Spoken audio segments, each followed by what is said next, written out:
दोस्तों, ये कहानी है बिहार के एक गांव की जिसमें विजय नाम का लड़का रहा करता था।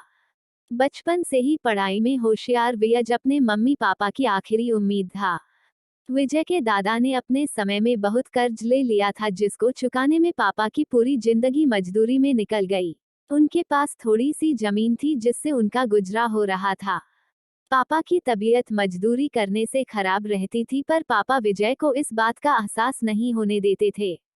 विजय को पढ़ाई में इतना होशियार देखकर उसके मम्मी पापा ने हर वो काम किया जिससे वह विजय को पढ़ा पाए। विजय की कॉलेज की पढ़ाई खत्म हो गई थी और वह एक छोटी सी नौकरी करने लगा जिससे उसका खर्चा निकल जाता और साथ में वह कलेक्टर बनने की तैयारी भी कर रहा था।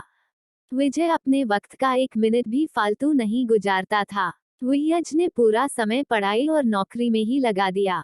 विजय के पापा को ये पता था कि वो कलेक्टर बनना चाहता है, इसलिए घर की हालत बहुत ज्यादा खराब होने पर भी उन्होंने विजय से कभी इस बात का जिक्र नहीं किया और न उसको अच्छी नौकरी करने के लिए कहा। विजय के पापा हमेशा उससे कहा करते, बेटा खेत और घर दोबारा आ जाएंगे पर कलेक्टर दोबारा नहीं बन सकते। आज पूरे साल पढ़ाई करने के बाद विजय का रिजल्ट आ गया जिसमें वह अच्छे नंबरों से निकल गया था। आज उसके पिता से ज्यादा खुश कोई नहीं था। ऐसा लग रहा था जैसे विजय का सपना पूरा होने वाला है, पर भगवान को कुछ और ही मंजूर था। विजय का कल इंटरव्यू था और सुबह से उसके पापा की तबीयत खराब थी। विजय के पापा उसकी मां से बार बार कह रहे थे कि विजय को मत बताना और उस दिन देर रात उनकी मौत हो गई। अब एक मां जिसकी गोद में उसका पति गुजर गया और वह अपने दर्द को भुलाकर अपने बेटे की जिंदगी के बारे में सोच रही थी।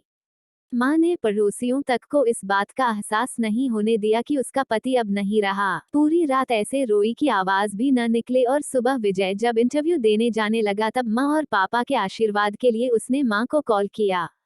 मां ने पूरी हिम्मत लगा दी अपना सच छुपाने के लिए और विजय को आशीर्वाद दिया, और जब विजय ने पापा से बात करने को कहा तो मां बोली, पापा अब तुमसे बात नहीं करेंगे, वो कलेक्टर से बात करेंगे। इतनी बात करके मां ने फोन रख दिया।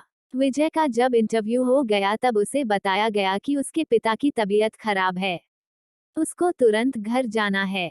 विजय को एक पल नहीं लगा अपने पिता की हालत समझने में। घर पहुंचकर पिता के पैरों में गिरकर वह जोर जोर से रोने लगा और कहने लगा, पापा उठो, देखो मैं कलेक्टर बन गया। आज उसके पिता को वो खुशी मिली थी जिसका उनको वर्षों से इंतजार था, पर आज वह इस दुनिया में नहीं थे।